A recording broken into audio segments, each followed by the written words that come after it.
Hello, friends. I am Chevee. Welcome to my shed. How are you today? How's life in your world? How's things where you are? Hope it's fantastic. Everything here is pretty good. We just released a new build of Component Studio, my side job, with the major new feature being find and replace. We've talked about find and replace here. I talked about this particular issue a few weeks back. This new release constitutes probably 6 weeks worth of work. I think it's been about that long since our last release, maybe even 2 months. I don't know. I feel like it was February, like beginning of February. So it's been a while since our last release. And this is a pretty big feature. Not big in a sense that it's mind blowing, because as we discussed on the video where I talked about find and replace, it's a fairly ubiquitous tool. It's in everything that you have has a find and replace feature.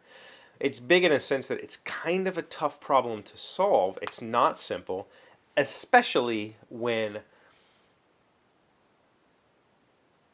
because of the way that our software is built, I don't really have direct access. I'm going through an API that's going through our API to make that stuff work.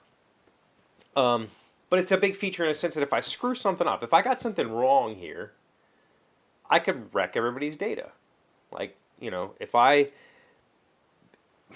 I'd like to think that I understand software enough to hit all of the, okay, I didn't do anything, exponentially dumb. I escaped your inputs so that you're not doing some weird, goofy stuff that will break everything.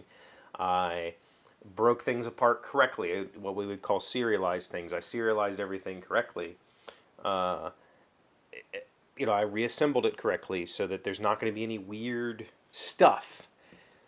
But man, I tell you, I could work on that feature for probably another month and still not feel confident in it. But I pushed the changes a couple of weeks ago. I told JT it's done for now. I will wait for bug reports. I will wait for, the other thing is, because of the way I built it, because of the technology that we have in place, the way that Component Studio works, the way that the table code that we use works, which is a plugin called Hands on Table, there's some oddities to it. It doesn't work quite the way you would expect it to work if you're familiar with other find and replace features. It works similarly, but I had to massage it to make it do what we wanted it to do. And so I think there'll be some usability issues. I think some people will say, why didn't you do it this way? And I'll go, oh, that makes way more sense, and I'll go fix it. But this topic isn't really about that particular feature. It's just about my complete lack of confidence in myself in everything that I've ever done.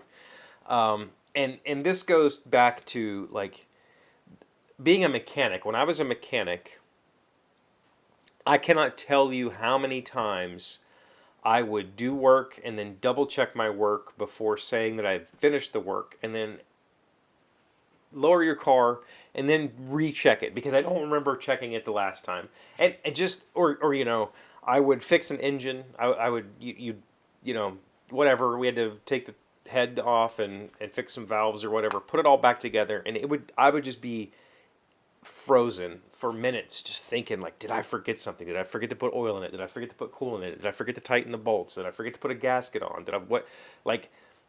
Just paralyzed. Like, completely unsure of myself. I can't tell you, I would say 90% of the time I changed a customer's oil. The oil change process is we put the car up in the air. Well, I usually would take the oil cap off so it vents. Put the car up in the air. Take out your drain plug. Oil starts draining. I have this big, an oil pan, but it's on a neck and it goes into a jug on the floor. Drain your oil. Wait till that finishes draining. Put the plug back in. Move the oil thing over. Take your oil filter off. Let that drain. While that's draining, tighten your oil your drain plug. Once the oil filter area is drained, put the new oil filter back on. Move the jug out of the way. Lower your car. Fill it back up. 90% of the time, I would crawl back under the car and recheck that I had actually tightened your drain plug. I don't know that I can't say that even one time I discovered that I had forgotten to tighten the drain plug. I don't think I ever did. But I couldn't not check it. It was just like a compulsion that I have to check it. Like I was confident that I screwed up and I had to go check. And I'm confident that I screwed up this find and replace feature in some way, shape, or form. I forgot to test something. I mean, I tested it every which way I could think of on all kinds of different data.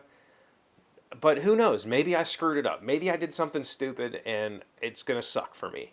But I think that's something that I have to learn how to accept. I mean, I accept it. I accept it through defeat, though, is the problem. I accept it when I pushed the code and said, all right, it was defeatism. It wasn't, let's go. I got this. Let's go. It was, well, I'll fix it when it breaks. Like that, that's defeatist, and I don't like that. I don't like that about myself. I would much rather say, I did the thing. I'm confident in what I have done, and if there's issues, I'll fix it. And I think that intellectually, I feel that way. Intellectually, I feel it's good. Like, it works well enough, and if there's an edge case that I forgot to test, I'll fix it. No big deal. Or if a customer says, man, I really wish it did this, cool, I'll fix that too. No big deal. It's not like it's a personal hit to my ego. It's not it's just, okay, let's do that then. But that's my intellectual side. My emotional side is like a complete knot. Like, oh my God, like, what if I screwed up everything? But the reality is, there's not, what we're doing here is, JT has had to remind me constantly, we're not sending people into outer space. This isn't, mission critical software. This is critical to our customers, but whatever I have done, I can fix pretty quickly. If there's an issue that pops up, we've pushed this literally minutes ago. It's been within the last hour. If there's something that went wrong, I can fix it within minutes. It's not going to take me 6 months to figure this thing out. It's not like I've done something irrevocable. On top of that, we have a history saved. Anytime that you change something, there's the last 10 changes are saved, so you can just go revert it. It's not a big deal. There's no Control Z. It's a little bit of an annoyance, but whatever. And on top of that, there's database backups. Like we can fix it. But that doesn't change my emotional state when something like this happens. I get this emotional, like that knotted stomach feeling that, oh my God, what have I done? Just all the time. Like all the time. When I make something for somebody, obviously as a maker, I see all of the flaws in everything that I've ever made. And I'm afraid that when I hand it to the person, they're going to say, I can't accept this because it's too flawed or whatever. And intellectually, I know that's bullshit. I know intellectually that when I make something for somebody and I hand it to them, they're like, oh my God, this is amazing. I could never have made this myself, which is why they asked me to do it. They asked me to do it because they don't have the tools, the skills, the knowledge, the whatever to do the thing. And so whatever I give them is vastly superior to whatever they were going to try to do. They would have screwed the whole thing up completely. But that doesn't mean that I'm not like terrified that I'm going to hand them something subpar and they're going to go, the hell is this? Has it ever happened to me? Actually, I think it has. I think I can point out a few times when that has happened, and maybe that's what's made me gun shy. But I think for the most part, it's just a lack of confidence, and I have to figure out how to be more comfortable with failure, which is something I've talked about for years and years and years. And I also have to be more comfortable with saying, okay, we'll just fix it. That's what I'm going to work on this week. You got any advice for me, let me know. Thank you for being here as always. Thank you for liking, commenting, subscribing, being amazing friends, wonderful people. I really appreciate you. And I'll see you again tomorrow. Today's word you should know to sound smart is puerile. It is an adjective meaning immature, babyish, and infantile. An admiral whose puerile vanity was betrayed him into a testimonial is sufficient to lure the hopeful patient to his purchase. Samuel Hawkins Adams, an American journalist. Puerile. Puerile. I read that at some point in some English lit book in junior high, and I have loved that word ever since. Such a good word.